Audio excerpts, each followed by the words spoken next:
PM Modi ने निभाया दोस्ती का वादा, दिखा अटल इरादा।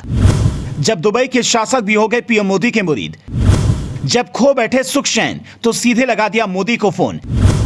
राजकुमारी के लिए अधिकारियों ने कर दिया दिन रात एक। अक्सर देखा जाता है ना, जब भी दुनिया के किसी देश में कोई घटना होती है तो सबसे पहले पीएम मोदी की याद आती है। फिर चाहे रूस और यूक्रेन का युद्ध हो या फिर श्रीलंका पर संकट आया हो, देश के प्रधानमंत्री नरेंद्र मोदी पर लोगों को इतना भरोसा है जैसे हारे का सहारा शाम, वैसे ही दुनिया के लिए हारे का सहारा मोदी का नाम।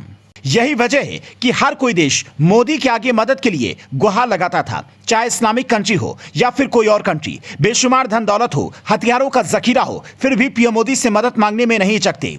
पाकिस्तान चाहे लाख हिंदुस्तान के लिए गलत रवैया अपना ले, लेकिन देश के प्रधानमंत्री नरेंद्र मोदी हमेशा लोगों की मदद करते रहते हैं। अगर किसी से दोस्ती का हाथ मिलाया तो पूरी शिद्दत के साथ उस देश का साथ निभाते हैं। यही वजह है कि जब भी कभी किसी देश पर आर्थिक संकट या कोई और संकट मंडराता है तो पीएम मोदी मदद करने से पीछे नहीं हटते। पाकिस्तान पर भी जब संकट आया तो पीएम मोदी ने उनका साथ दिया। ऐसे ही एक और इस्लामिक कंट्री के शेख हैं जिसका साथ पीएम मोदी ने दिया। उस देश के शेख ने मुसीबत आने पर पीएम मोदी को याद किया। दरअसल ये किस्सा है साल 2018 का, जब दुबई के शासक और प्रधानमंत्री शेख मोहम्मद राशिद अल मखतूम की बेटी शेखा लतीफा घर से भागकर भारत आ गई थी। बेटी को पकड़ने के लिए शेख मखतूम ने पीएम नरेंद्र मोदी को फोन किया था।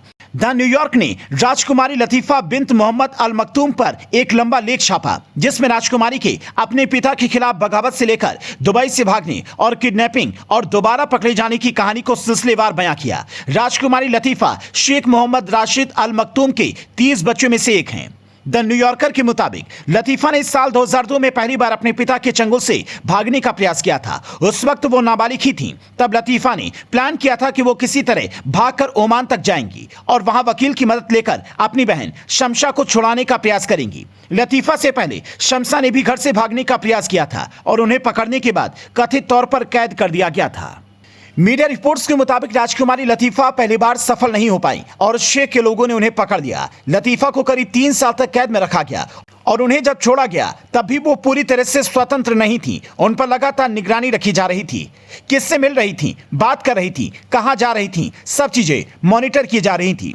लतीफा ने प्लान किया था कि वो यॉट के जरिए भारत या श्रीलंका तक आएंगी और यहां से फेक पासपोर्ट के जरिए अमेरिका जाकर शरण ले लेंगी। लेकिन लतीफा के इस प्लान का भंडाफोड़ हो गया। राजकुमारी लतीफा के पिता को जब पता लगा कि बेटी घर से भाग गई है तो उन्होंने ढूंढने के आदेश दे दिए।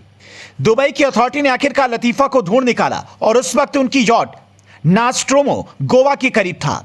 राजकुमारी लतीफा का पता लगाने के बाद दुबई के शासक और प्रधानमंत्री शेख मोहम्मद राशिद अल मखतूम ने फौरन भारतीय प्रधानमंत्री नरेंद्र मोदी को फोन मिला दिया था। न्यूयॉर्कर के मुताबिक शेख ने भारतीय प्रधानमंत्री से कहा कि वो अपनी बेटी के बदले एक हथियार तस्कर को सौंपने के लिए तैयार हैं। इसके बाद भारत सरकार ने समुद्री नाव, हेलीकॉप्टर और कमांडो की टीम भेज दी।